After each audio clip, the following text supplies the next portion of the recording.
বলেছিলাম তৃণমূল বিজেপির সেটিং। আমরা তো স্পষ্ট করে বলেছিলাম তৃণমূল বিজেপি দুজনেই জনবিরোধী, সাধারণ মানুষের ভালো এরা চান না। আপনি হিন্দু, মুসলমান, সিপিএম, বিজেপি সবারই নেতা হন, সবারই মন্ত্রী হন, সবারই এমএলএ হন, সবারই এমপি হন। আসলে আরএসএস তো দেশের সংবিধানে বিশ্বাস করে না। যারা সংবিধানে বিশ্বাস করে না তারা সংবিধান বিরোধী কথা বলবে, সাম্প্রদায়িক কথা বলবে, এটাই স্বাভাবিক। কেউ বোরখা পরবেন বা কেউ জিন্স পরবেন, সেটা তার স্বাধীনতা আছে। বিজেপি আসলে মানুষের খাদ্যাভ্যাস, কে কাকে বিয়ে করবে, কে কোন পোশাক পরবে, কে কোন ভাষায় কথা বলবে, সেইগুলোকে নিয়ন্ত্রণ করতে চায়।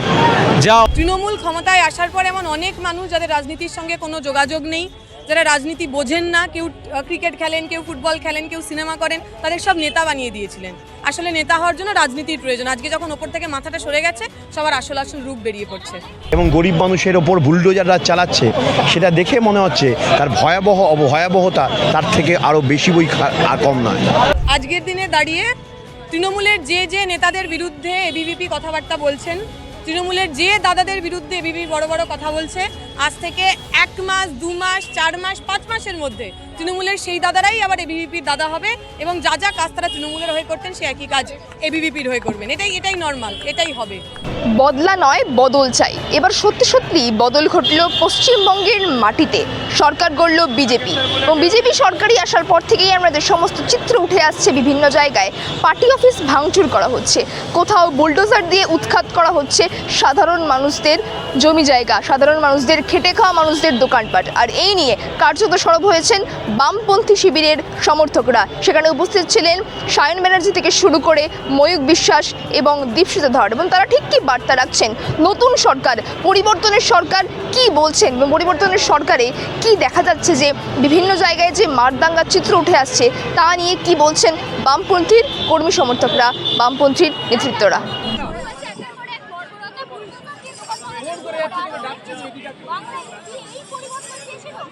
সে তো বাংলায় যারা পরিবর্তন চেয়েছিলেন এবং যারা বিজেপিকে ভোট করেছেন তারাই বলতে পারবেন। আমরা তো স্পষ্ট করে বলেছিলাম তৃণমূল বিজেপি দুজনেই জনবিরোধী, সাধারণ মানুষের ভালো এরা চান না। মানুষ আমাদের কথা শোনেননি। তারা 5টা বছর বিজেপিকে সুযোগ দেওয়ার কথা ভেবেছেন, সময় দিয়েছেন। তারা দেখবেন 5টা বছরে আসলেই এই পরিবর্তন তারা চেয়েছেন কিনা। আমি মনে করি এই পরিবর্তন কেউ চায় না।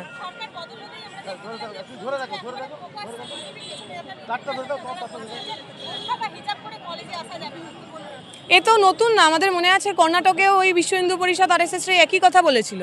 প্রশ্ন হচ্ছে ডোমজুড়ে তো বিজেপি জেতেনি, ডোমজুড়ে তৃণমূল জিতেছে। তৃণমূলের যে বিধায়ক এত হাজার ভোট পেয়ে জিতলেন, তারা কোথায়? তৃণমূলের সংগঠন কোথায়? এত বড় কথা পশ্চিমবঙ্গের মাটিতে দাঁড়িয়ে তৃণমূলের জেতা আসনে কেউ বলছে আর তৃণমূল কিচ্ছু করছে না। এই কথাই আমরা প্রথম থেকে বলেছিলাম তৃণমূল বিজেপির সেটিং। আমরা ওই কর্ণাটকে যখন মেয়েদের হিজাব করার জন্য হেনস্থা করা হয়েছে, তার প্রতিবাদ করার জন্য দিল্লিতে মার খেয়েছি, দিল্লির পুলিশের হাতেই মার খেয়েছি, তবু আমরা আমাদের রাস্তা থেকে সরে আসিনি। এখানে যারা তৃণমূলের ঝান্ডা ধরেন তারা বিজেপির সঙ্গে ছদ্ম যুদ্ধটা করেন, কিন্তু রাজনৈতিকভাবে, পলিটিক্যালি, আদর্শগতভাবে কোনোদিনও কাউন্টার করেননি, যে কারণে বিজেপির আজকে এত বাড়বাড়ন্ত।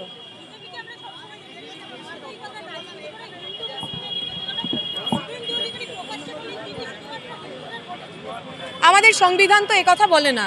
আমাদের সংবিধান অনুযায়ী আপনি যেই পার্টিরই হন না কেন, আপনি হিন্দু, মুসলমান, সিপিএম, বিজেপি সবারই নেতা হন, সবারই মন্ত্রী হন, সবারই এমএলএ হন, সবারই এমপি হন। আসলে আরএসএস তো দেশের সংবিধানে বিশ্বাস করে না।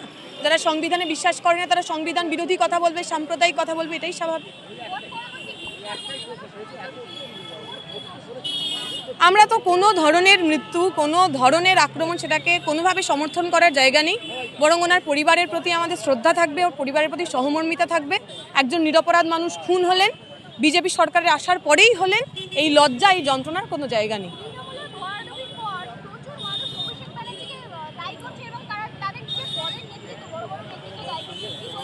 তারা এতদিন একটা কথাও বলেননি কেন? যদি আজকে তৃণমূল জিতে যেত, এই অভিষেক ব্যানার্জি সম্পর্কে যা কথা তারা বলছেন সেগুলো একটাও বলতেন না। এরা সবাই সুখের সময়ের পাখি। তৃণমূল ক্ষমতায় আসার পর এমন অনেক মানুষ যাদের রাজনীতির সঙ্গে কোনো যোগাযোগ নেই, যারা রাজনীতি বোঝেন না, কেউ ক্রিকেট খেলেন, কেউ ফুটবল খেলেন, কেউ সিনেমা করেন, তাদের সব নেতা বানিয়ে দিয়েছিলেন। আসলে নেতা হওয়ার জন্য রাজনীতির প্রয়োজন। আজকে যখন ওপর থেকে মাথাটা সরে গেছে, সবার আসল রূপ বেরিয়ে পড়ছে।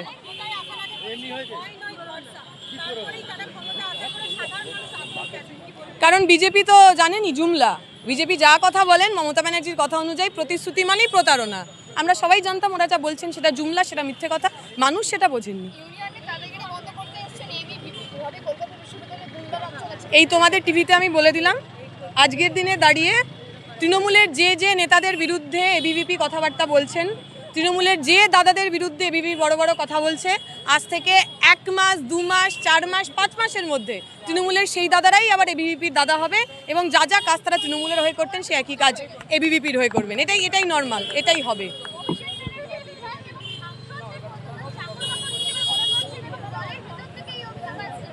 আমি ওনাদের পরিবারের বিষয়ে কিছু বলতে পারবো না।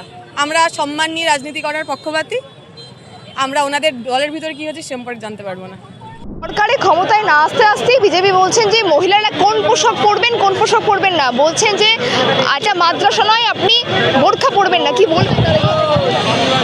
আমরা তো যেটা গোটা ভারতবর্ষের বিভিন্ন প্রান্তে এতদিন ধরে দেখে এসেছিলাম, আমরা কি খাবো, কি পরবো, কার সাথে কথা বলবো সেটা নির্ধারণ করে দেওয়া হতো এই আরএসএসের পক্ষ থেকে।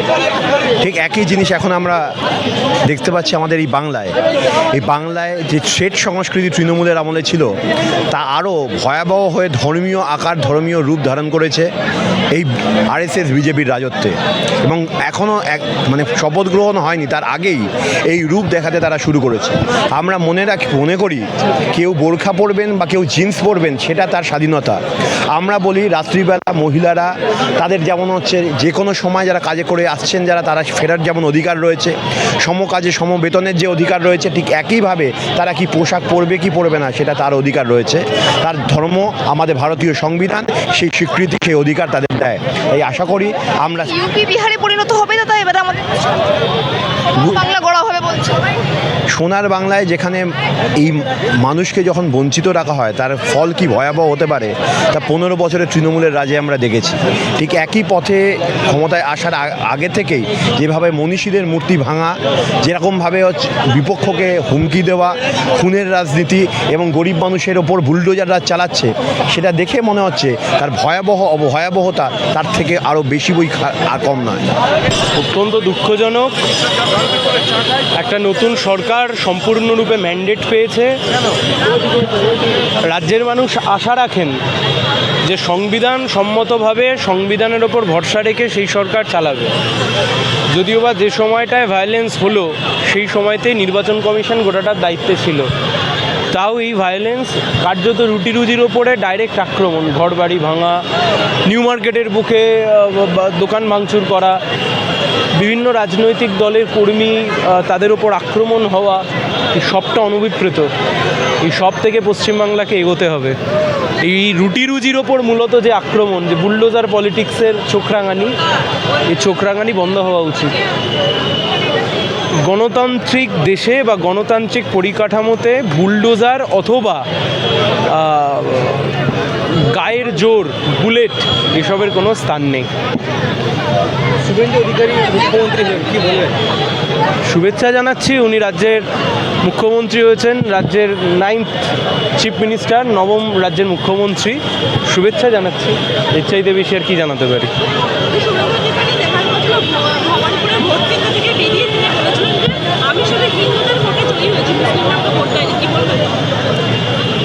দেখুন, আমরা যখন ভোটে লড়াই করি বিভিন্ন রাজনৈতিক দলের প্রার্থীরা বিভিন্ন রকমের কথা বলে, যদিও বা বিজেপি ঘোষিতভাবে এই ধরনের কথা বলতে অভ্যস্ত, কিন্তু তাও একটা সরকার বা তার মন্ত্রীরা যখন শপথ গ্রহণ করে তারা সংবিধানের ওপর হাত রেখে শপথ গ্রহণ করে।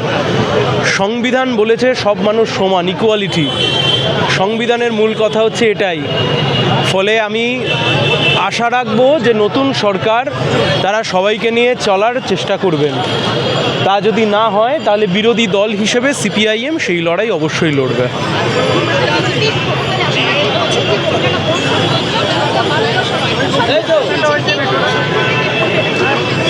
বিজেপি আসলে তো মানুষের ভোট চেয়ে শুধুমাত্র সরকার গঠন করতে চায় না।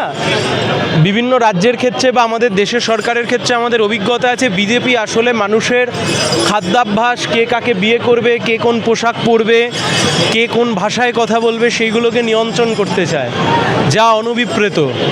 এটা সংবিধান বিরোধী কার্যকলাপ, বন্ধ হওয়া উচিত।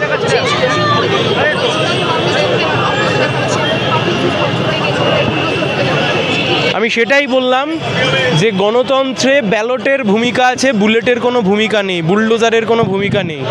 সেই ভূমিকা যদি কেউ দেখাতে চায় তা অনভিপ্রেত তার বিরুদ্ধে যে লড়াই, সেই লড়াই আমরা রাস্তায় লড়বো সিপিআইএম।